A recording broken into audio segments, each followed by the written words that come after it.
Okay, another tip about photographing people, especially kids.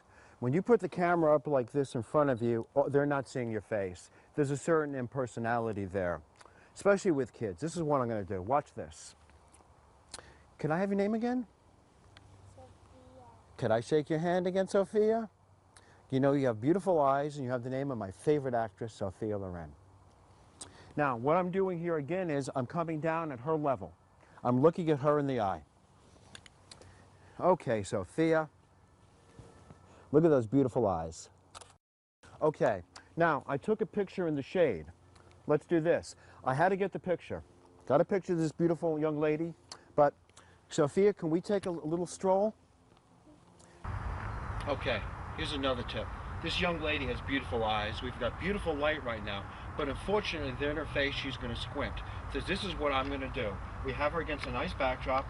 I'm going to walk over like this. I'm going to get down to her level, once again, and there we go, Sophia. And she's posing for us, too. Okay, Sophia, let's turn to me. There we go. Is the sun still in your eyes? Now, there we go. Good, beautiful.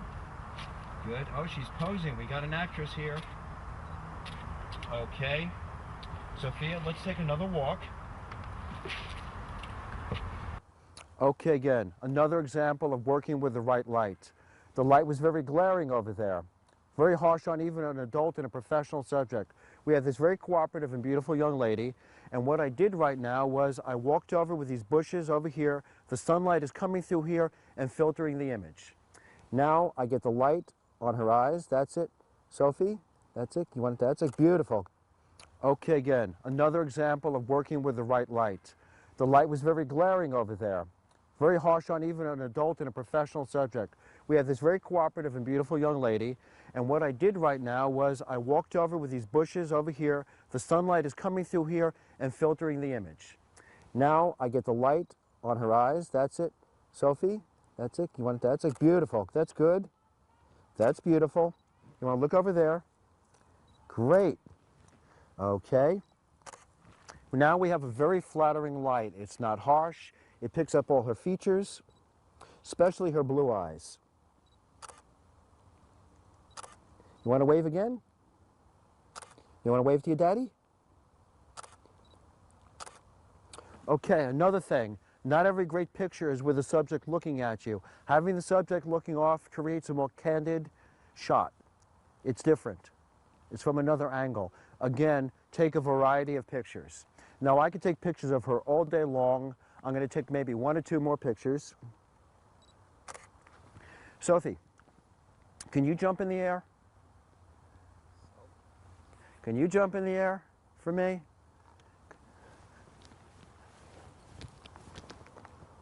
Okay, on the count of three. One, jump all the way up, touch the sky. Beautiful. Okay. Young lady, thank you. Always show respect for your subjects. Always connect with them, even when you're finished shooting, because this way they'll shoot again tomorrow. Thank you, Sophia.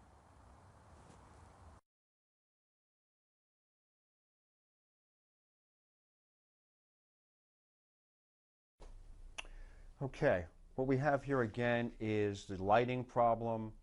What's happening here is the kid's in shade. We have a very washed out background. But we took this picture simply because we want to get the kid into the mode of having her picture taken. It's a nice picture, but it's just too limited. All right, the lighting is a little bit better, but you know what's happening? The light is coming into little girl's eyes. The problem here is we don't want to make her uncomfortable. We want to keep a kid as comfortable as possible and keep them as cooperative as possible. It's not a bad picture, but let's see what else we can get. All right, we've kept her cooperation. She's still working with the picture. She's beginning to move around a little bit, her hands over her head.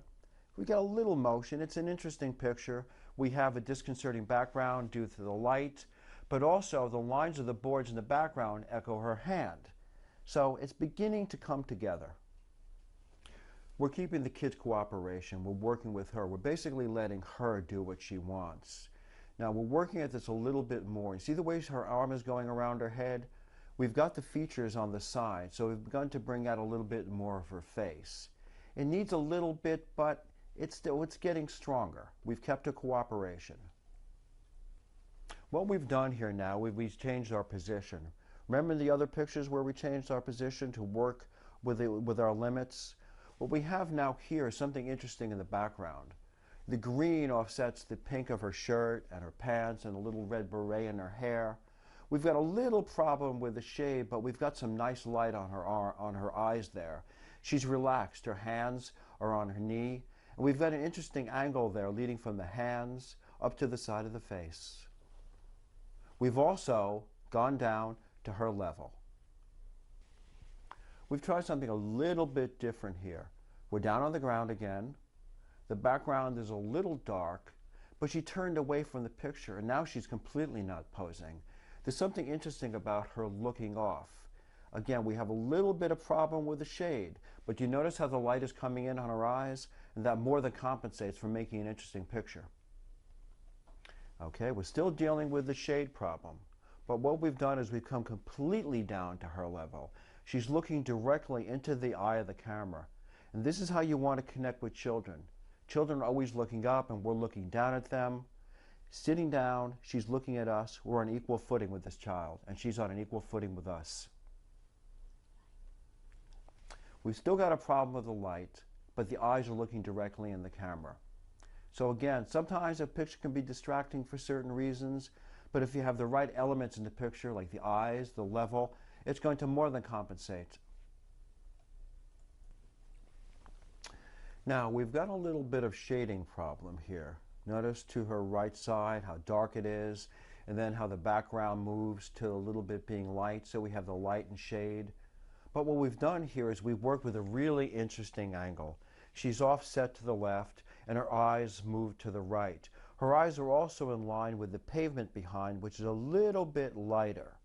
The picture works because she's looking out to the side, she's not paying attention to us, and even though we have a little problem with the lighting, we have a strong image. Why does this picture work? Well, it works because we're down on the child's level. The child is looking at us. The shading has emphasized the blue of her eyes. But you may notice she's set to the left. Well, here's a subtle psychological reason why this works. You know, when we open a book, we read left to right. Now, what we've done here is we've included our little on-camera flash. Now, it opens up the details on the face a little bit. It brings out the grass a little bit. And in some ways, it's a much clearer picture. But it loses the drama that's in the other picture. The shading in the previous picture emphasizes her eyes a little bit more. There's something about this picture that's just a little bit too common. Remember how we've discussed patience and waiting for a picture, waiting for the right elements to come into place? This is what happened in this picture. We asked the child to wave to the camera, and at that point the sun broke through the trees and began to eliminate a little bit of the shade. It picks up the pink of her clothing, it picks up the blue of her eyes, how red her lips are, the little red beret in her hair, and we've got a perfect exposure on the green of the grass in the background. We also came down even lower on the picture and eliminated the distracting background above her head in the earlier pictures. What we've done here is tried a different approach. We've included more image in the picture. We've worked more with the environment. We've begun to include the lawn behind her. We're working a little bit with the shade again, and there's something very dramatic about this picture. She's off to the left a little bit, but she's looking to the right. Our eyes are drawn in both directions, but we keep coming back to the child. And there's something very beautiful about the child's profile, especially her eyes, how they're emphasized by putting the sidewalk just behind her there. It picks up the light on the sidewalk, and you can see it just in her eyes. This is what children, like animals, like to do. They like to run around. We asked the little girl to jump up in the air. And you notice how we set the picture vertically, how the trees in the background going up and down? Well, that emphasizes and echoes the jump of the child. She's there in the center. We've got a little bit of the lighting problem again, but there's enough light coming in on the pink of her pants and a little bit on her face to kick up the images a little bit. What we've done here is the child had thought we were stopped shooting, and she had gone off to play. What the photographer did was walk up to the top of the porch and just start taking pictures of the kid in motion and how she is. See how it leads off to the side, how she's running across the circle? When you're taking pictures, look for interesting objects. Things that may be distracting in one picture can emphasize another picture and really make it work. What we've done here is we've waited for the child to move a little bit. She started at the right side and now she's moving to the left. Sometimes what you might want to do when you're taking pictures is to actually include two pictures when you later frame them. We have the child moving from the right to the left, and now she's moving off into the left. She's jumped over 3 of those circles. All right, once again we're working with light here. The lighting is a little bit off, the pink is a little bit washed out, the background is a little washed out there too, but not so much that it would disconcert us from the entire image. What we're working here is, what we're emphasizing here is the motion of the child. Remember how we were working with the motion of the puppies before? How sometimes the key element can be motion, how it could be composition. What we've done here is work with the motion. We've got her leaping from one circle to the next. What we did here was just ask the kid to go over to the water and look at it and tell us what she saw in there. She's not aware she's being photographed, or even if she is, she's not paying much attention to it. She's holding her cup. It's a toy that children have. She's holding something that means something to her. See how the pink and the white right now and the red of a beret are kicking up from the grass? Even though we have a little bit of shade here, this time it's working. She's looking over to the left side of the picture and we see the water in there. We wonder what she's looking at. It's got her attention.